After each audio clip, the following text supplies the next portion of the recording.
Wewe wenzako wanafanya kazi, wewe umekaa kucheza mpira tu. Pumbafu sipendi bana. Fanyeni kazi bana. Mtoto huyu yani amna. Kama nani salamu? Alafu kwanza nimekumbuka. Wewe John tuzungumze kwanza. John tuzungumze kwanza. Naposema John tuzungumze basi nimewaita. Wewe mjomba no ushaanza. Kila siku vikora viishi mjomba. Wewe baba huyu. Msikilize jamani, sogeni. Sasa tunaongea mmenisimamia.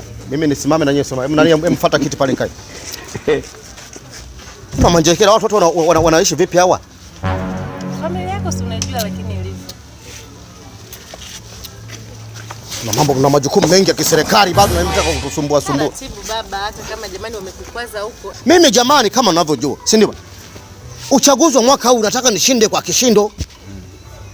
Hakuna kusilo mume wangu alina shida. Alina shida sioni. Anajua.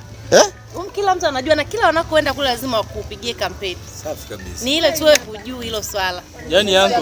Mimi nishaanza Sema simama sio unakuwa nataka nijue kwanza huko mnapozungukia pamekaaje huko. Nimeshawapa hiyo homework.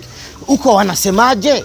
Mimi nishaanzisha hadi group la WhatsApp kabisa tunachat. Yaani ushinde upo uhakika. Kabisa. Yaani WhatsApp mimi nishaanza kuhamasisha watu tofauti uhakika huko. Safi sasa hapo sasa hapo sasa safi hapo. Anasema chagua. Nani anasema? Wewe Uko mtaani. shuleni chuoni kwenu huko? Baba. Anasema watamchagua Vanjereke. Unawaambia kweli? Yaani baba pale chuoni pale. Pale chuoni imekuwa kama influencer. Acha bana. Yaani mimi ndo nawahamasisha lazima upite. Acha bana. Chuo kizima kinakuchagua baba. Utapita baba. Safi sana mwanangu. Mimi nataka majembe kama haya. A few moments later. Mfano Mama Njekela huyo ni mume wako? Ndio najua ni mume wangu lakini kwa jinsi alivyotuchosha kula zetu hawezi kupata. Yaani kula zetu mwaka huu zote ziko kwako. Zipo kwako. Kabisa tunakuahidi. Yaani mpaka zimepita. Yaani zimepita. Weka imani kwetu uone tunavyokushangaza.